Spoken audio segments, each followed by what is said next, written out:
Salut à tous, c'est Bizarre et bienvenue dans cette nouvelle vidéo à propos de Automatic 1111 et Stable Diffusion. Et aujourd'hui, on va encore apprendre à connaître un nouveau modèle de ControlNet. Donc c'est celui-ci, c'est le ControlNet with HED Boundary. Et vous voyez qu'il ressort de nouveau les contours d'une image de une entrée et de façon beaucoup plus grossière, avec des beaucoup plus gros traits que ce qu'on avait vu pour Canny Edge. Donc si je reprends Canny Edge, vous voyez que c'est des petits traits et c'est plutôt détaillé, alors que HED Boundaries, c'est des gros traits et très peu de détails. Et donc on va utiliser ce modèle-ci aujourd'hui pour créer une nouvelle image qui ressemblera à celle-ci. Donc c'est une image que j'ai créée il y a quelques jours en préparant cette vidéo. Donc voilà, donc comme d'habitude, vous allez devoir installer un des modèles de ControlNet. Donc on a déjà vu celui-ci et celui-ci. Et aujourd'hui, c'est celui-ci qu'il faut télécharger. Donc en cliquant sur le petit bouton ici. Une fois qu'il est téléchargé, comme pour les autres fois, on va aller déposer le modèle dans le fichier, dans le dossier Models ControlNet de notre Stable Diffusion UI. Donc chez moi, il est ici. Et une fois que ça c'est fait, on redémarre Stable Diffusion Automatic 1111 et on sera prêt à commencer à jouer. On se retrouve dans Automatic 1111 et la première chose que je vais faire, c'est passer des images à travers le ControlNet. Donc, pour créer cette image-ci, enfin une image semblable à celle-ci, j'ai été chercher quelques images sur Internet. Donc, celle-ci, bon, je l'ai créée moi-même avec Stable Diffusion. Et celle-ci, elles viennent tous d'Internet. Et on va les utiliser pour créer une image semblable à celle-ci. Donc, comment est-ce qu'on va faire ça? On va commencer par ici mettre le 8 à 1920 sur 1080. Donc ça c'est moi qui ai choisi de faire une image de cette taille-ci en sortie. Puis je vais ouvrir ControlNet. On ne doit pas l'enable encore, mais je vais cliquer sur Pixel Perfect. Sur Soft Edge ici. Ici, je vais choisir Soft Edge HD et ici mon modèle HD. Et puis, je vais passer toutes mes images une à une à travers ControlNet. Donc, je prends un bon portal, je génère le preview et je télécharge. Et je fais ça pour toutes mes images. Donc, la lune avec la mer, on télécharge. Le rocher, les autres rochers, et finalement l'escalier. Et voilà, on a toutes nos images avec les traits de ces images-là. Et maintenant, on va ouvrir notre éditeur d'images préféré. Pour ma part, c'est GIMP. Vous pouvez utiliser celui que vous voulez, ça marchera aussi. Je vais commencer par créer une nouvelle image, New, de 1920 sur 1080 pixels. Ok. Et tout de suite, je vais lui mettre son fond en noir. Puis, je vais ouvrir toutes les images avec les contours qu'on a créés. Et voici. Je les ouvre. Et on va commencer à créer notre position sur cette image-ci. Donc ici, on va reprendre en fait tout. CTRL A, CTRL X. Je colle. Et j'en crée un nouveau layer. Puis, je vais bouger la lune. Donc je sélectionne la lune. La voici. La coupe, je la recolle. Je vais créer un nouveau layer. On va le rendre plus petit. 100 scale. C'est encore un peu grand, je trouve. On commence. Scale layer. 70% encore. Voilà, ça me semble bien. Donc je vais la bouger, je vais la mettre un peu plus ici. Et je vais aussi ajouter deux autres planètes, je pense. Donc on suit déjà plus exactement ce qui était prévu. Mais c'est pas grave, c'est ce que j'ai envie de faire.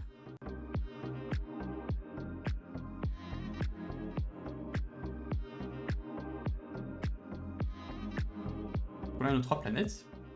Ensuite, on a besoin de ce rocher-ci. De nouveau, je prends juste ce qui m'intéresse de cette image-ci, donc c'est le rocher. Je coupe. Je vais sur notre image où on aura la composition finale. Je crée un nouveau layer. Je vais rendre ça plus petit. Qu'est-ce que ça donne? Ça m'a l'air plutôt ok comme taille. Je prends la gomme et je vais gommer ici et ici. Voilà. Très bien. Je vais aussi gommer un petit peu ici. Voilà, parfait. Ensuite, j'ai besoin du portal. Le voici. Je vais le prendre en entier. On va probablement gommer des parties après.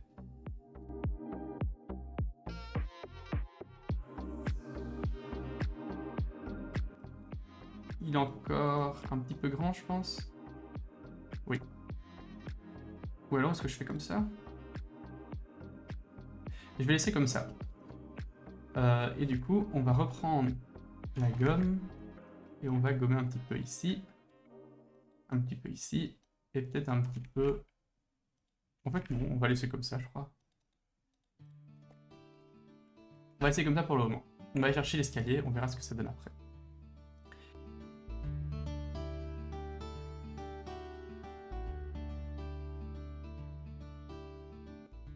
Et je vais gommer. C'est tout ce que j'ai pas besoin. Donc déjà, je vais gommer ici. J'ai envie de garder le bas. Et je vais enlever le mur. Voilà. Pareil, ici, on va enlever le mur.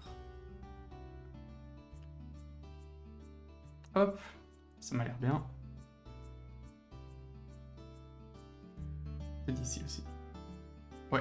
Alors on va faire comme ça. Ensuite, on a besoin des rochers.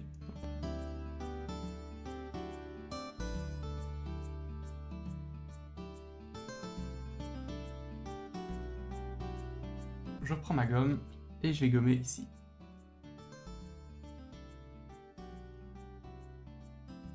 Et voilà, donc on a un début de composition de notre image. Je propose qu'on prenne le petit marqueur et qu'on mette du noir ici, et ici, et ici. Parce qu'on n'a pas besoin de ça. Pareil pour ça, ça et ça. Et ici un petit peu aussi. Et puis peut-être qu'on va un peu replacer nos planètes. Celle-ci, je vais peut-être la mettre un peu plus vers le côté. C'est celle-ci. La mettre plus par ici par exemple. Et celle-ci plus par... Ouais, en fait elle est bien là. Peut-être un peu plus ici. Ouais, un peu plus ici. Il faut aussi enlever ici. On va reprendre ça. Et ici on va colorier en noir. On n'a pas besoin de contenu dans notre porte pour le moment.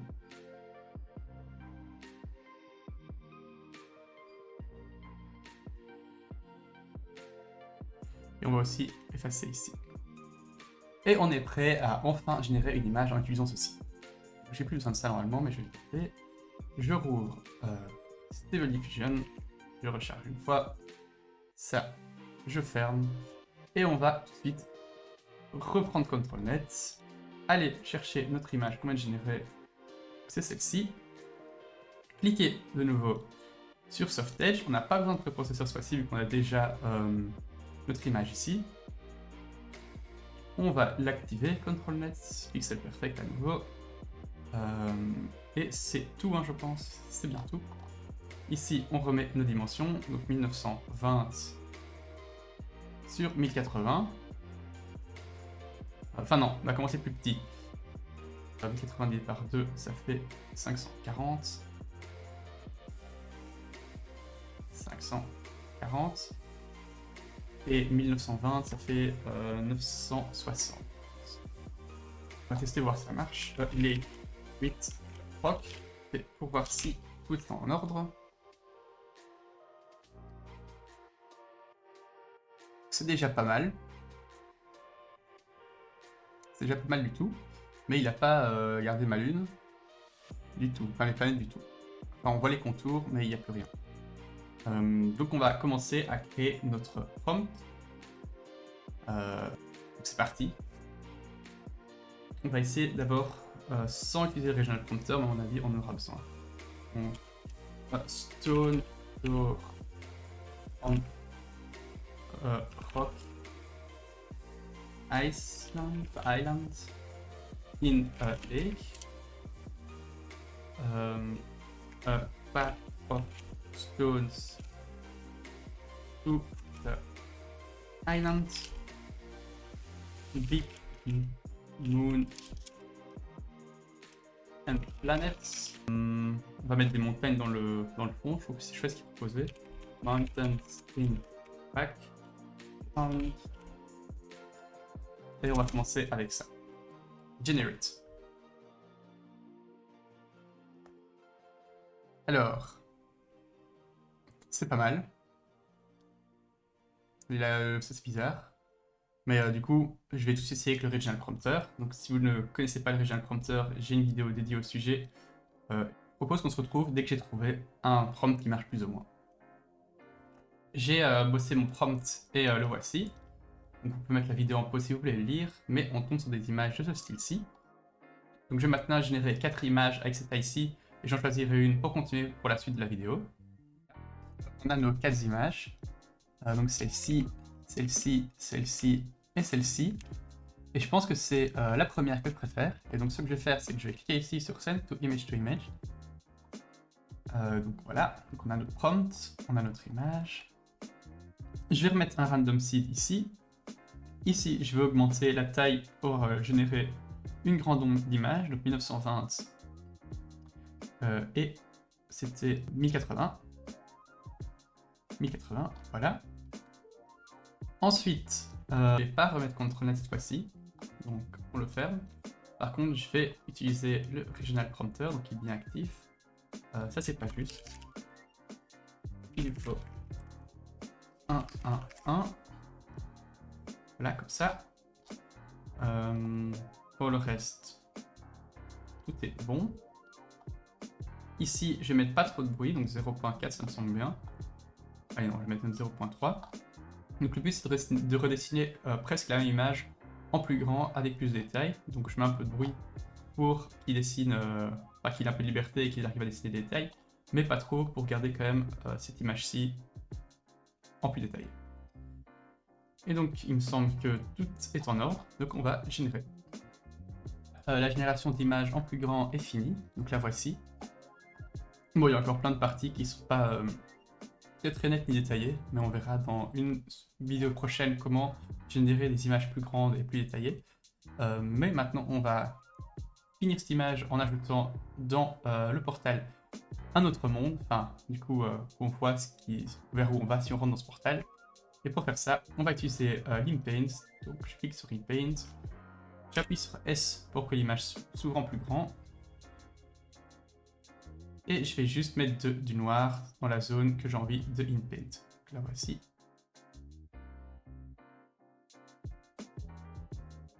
Et maintenant, on n'a plus besoin de ce prompt-ci. Ici, je vais faire Only Masked. On va mettre beaucoup de noise, donc 90%. On n'a plus besoin du Regional Prompter. Et ici, je vais mettre a desert sand dune a blue sky with the sun. Et on va juste commencer tout de suite à générer une image en 700... Non, allez, on va commencer par 512 sur 512. 500 sur 512, on teste Generate. C'est pas mal. On va essayer pour voir si notre prompt est cohérent. Ah, ça j'aime bien. On va s'arrêter ici, je pense. Mais du coup, ça nous donnerait ceci comme image. Bon, du coup, comme je disais, elle n'est pas encore très nette. Mais il y a des techniques pour rendre l'image finale plus nette. Ce sera pour une autre vidéo. En attendant, j'espère que la présentation de ce workflow vous aura appris des choses, que ça vous aura été utile. Et je pense que dans la prochaine vidéo, on parlera des LoRa et des textual inversions. Donc voilà, en attendant, portez-vous bien.